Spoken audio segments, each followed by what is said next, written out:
सहारनपुर की थाना सदर बाजार पुलिस और सर्विलांस टीम ने फर्जी आईडी प्रपत्रों के आधार पर धोखाधड़ी कर फाइनेंस कराकर महंगे मोबाइल फ़ोन हड़प कर बेचने वाले गिरोह के 5 साथी सदस्यों को गिरफ्तार किया है। जिसका एसपी सिटी अभिमन्यु मांगलिक ने प्रेस वार्ता कर खुलासा किया है। साथ ही उनके कब्जे से 30 लाख रुपए कीमत के महंगे मोबाइल फ़ोन भी बरामद किए हैं। तो उन्होंने स्कैम के बारे में बताया कि कोई एक ग्रुप है जो फर्जी आधार कार्ड और पैन कार्ड देकर ये फाइनेंस करा रहा है।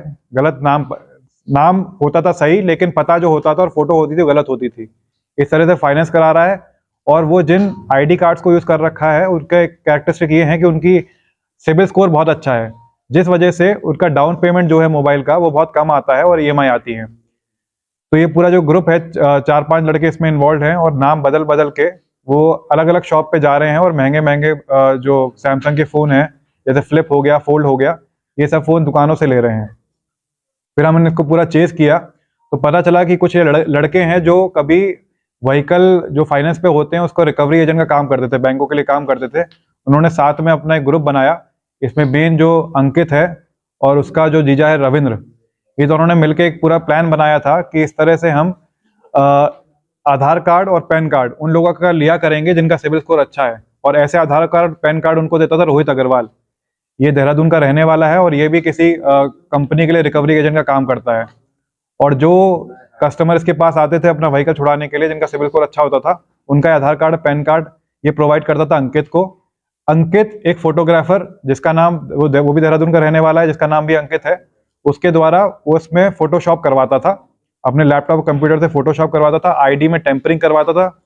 और फिर ये आईडी से ये एक सिम इशू करवाते थे और सिम इशू कराने के बाद ये सैमसंग की किसी दुकान में जाते थे और उसमें ये ईएमआई पे वाले फ़ोन उठा लेते थे। उसके बाद दूसरा इनके सप्लाई में आता था अविश अरोड़ा। ये सेकेंड हैंड मोबाइल का काम करता है देहरादून में।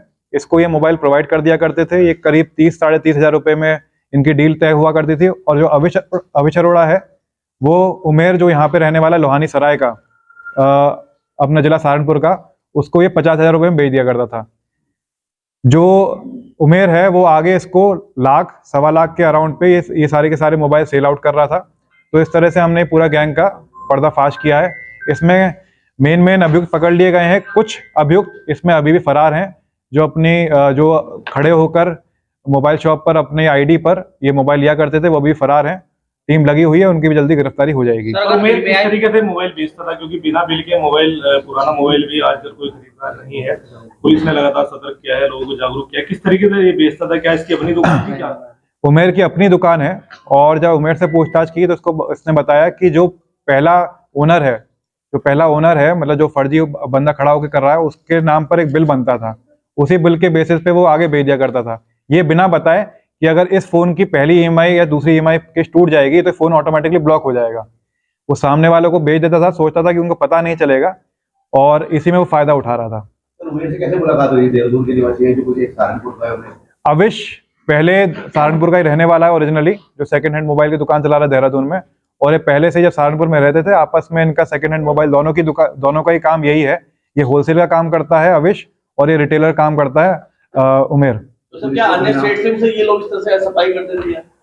अन्य स्टेट से सप्लाई की तो बात सामने नहीं आई, लेकिन रुड़की हरिद्वार में भी, जैसे हमारे जिले में ही देवबंद, सदर बाजार, बिहारीगढ़ और रुड़की हरिद्वार में भी कुछ शॉप्स ऐसी थी जिनके द्वारा उन्होंने वाले मोबाइल फर्जी आईडी पे लिए हैं। सर, कितने मोबाइल मिले हैं और लगभग कीमत कितनी होगी? और एक लैपटॉप भी बरामद हुआ है, इसमें लैपटॉप को गिरफ्तारी करते थे। लैपटॉप पे तो जैसे मैंने आपको बताया, वो जो फोटोग्राफर है वो ये सारी की सारी आईडीज को टेम्पर करता था, उसमें फोटोग्राफ चेंज करता था और दूसरा फर्जी एड्रेस डाला करता था। और टोटल 21 मोबाइल हमारे रिकवर हुए हैं। इनकी ऑन एन एवरेज 1.5 लाख रुपए की वैल्यू है, तो 30-35 लाख की इनकी अनुमानित कीमत है, जितने भी हमारे मोबाइल रिकवर हुए हैं। इसमें से 16 मोबाइल तो वो मोबाइल हैं जो देवबंद और सदर बाजार, जो हमारे यहाँ मुकदमे लिखे गए हैं, उससे कनेक्टेड हैं। और जो 5 मोबाइल हैं ये रुड़की और हरिद्वार से भी जो इन्होंने इस तरह से फर्जी आधार का आईडी पे निकाले थे, वो मोबाइल हैं। सर, क्या अपील करेंगे दुकानदारों से भी और लोगों से भी, क्योंकि कुछ छोटे से लालच में अगर लोग मोबाइल खरीद लेते हैं और बेच देते हैं? नहीं, जैसे ही हमारे सामने स्कैम आया था, हमने जितने भी टेलीकॉम, ये जितने भी मोबाइल शॉप ओनर्स हैं, और इनफैक्ट जो डीएमआई कंपनी के रिप्रेजेंटेटिव हैं जो लोन पे करा रही है कंपनी, उनसे भी वार्तालाप करी थी। उनको हमने एक फ्लॉ भी बताया था। मेजर फ्लॉ ये था कि जब भी कोई अपना आधार कार्ड लेके जाता है तो उसमें एक फैसिलिटी होती है कि लोन करने से पहले एक नंबर पे OTP आएगा जो उसको कंफर्म करना होगा। तो ये फ्लॉ ये निकला था कि वो कोई भी सिम इशू करा रहे थे, उस पे वो OTP मंगा रहे थे, लेकिन जब हमने इनको बताया तो इन्होंने अपनी स्ट्रैटेजी में थोड़ा चेंज करके OTP उसी नंबर पे आ रहा है जिससे वो आधार कार्ड लिंक्ड है। इस वीडियो को लाइक करें, हमारे चैनल को सब्सक्राइब कर बेल आइकन जरूर प्रेस करें हमारी न्यू वीडियो सबसे पहले देखने के लिए।